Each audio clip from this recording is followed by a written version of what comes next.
জাতির পিতা যদি আমি অন্য কাউকে, দেখুন প্লিজ মন মন খারাপ করবেন না, মনে কষ্ট নেবেন না, এইটা এটা কোনো পলিটিক্স বিষয় না। কোরআনে যেটা আছে, মানে মানে আমার আপনার সেটা বলতে হবে। হ্যাঁ, যে যে যার পলিটিক্স করুক, কোনো সমস্যা নাই। হ্যাঁ, আপনার কিন্তু কথা হলো যে আমার ইমানের বিপরীত, আমার আকীদার বিপরীত কোনো কিছু যেন আমি না করি। ঠিক আছে না?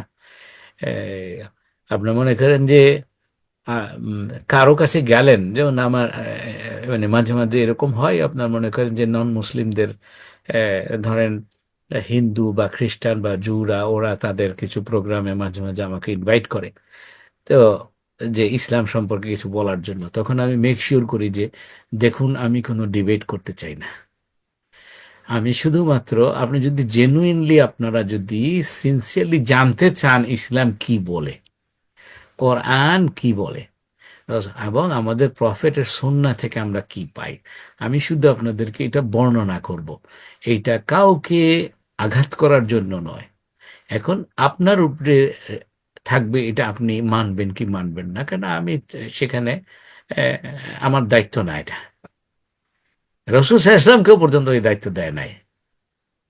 ইন্নাকা লা তাহদি মান আহবাবতা ওয়ালাকিন্নাল্লাহা ইয়াহদি মান ইয়াশা। আবু তালেবের জন্য উনি হাত তুলতেছিলেন। হ্যাঁ, সারা জীবন আবু তালেব মোহাম্মদ সাল্লাল্লাহু আলাইহি ওয়াসাল্লামকে কিন্তু আগলে রেখেছেন ওনার দিন প্রচারের জন্য।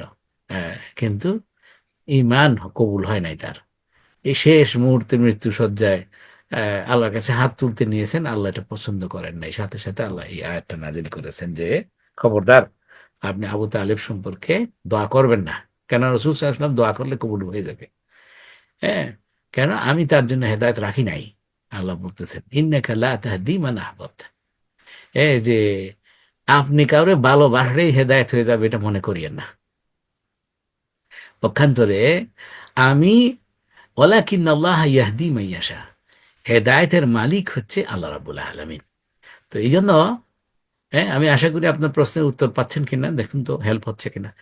যে এইগুলা আলোচনাগুলা কি করবেন, ইন্টিমিডিয়েটিং ভাবে না, পার্সোনাল কোনো বিষয় না। হ্যাঁ, এটা কোরআনের আয়াত পড়েছি, মিল্লাতা আবিকুম ইব্রাহিম হুয়া সাম্মাকুমুল মুসলিমিন। এটা কোরআনের আয়াত। কোরআনের কোনো অংশ কেউ যদি বিশ্বাস না করে, সে মুসলমান থাকতে পারবে না। হ্যাঁ, ঠিক আছে না? আপনার ওইটা কি বলে, সুবহানাল্লাহ বিহামদি, ওই একটা কোথায়, ওই যে যে মানে কোরআনের কিছু অংশ মানবা কিছু অংশ মানবা না, এটা ইহুদিদের জন্য আল্লাহ রাব্বুল আলামিন বলেছেন যে সর্বোচ্চ আযাব তাদের জন্য, কঠিন আযাব তাদের জন্য অপেক্ষা করতেছে।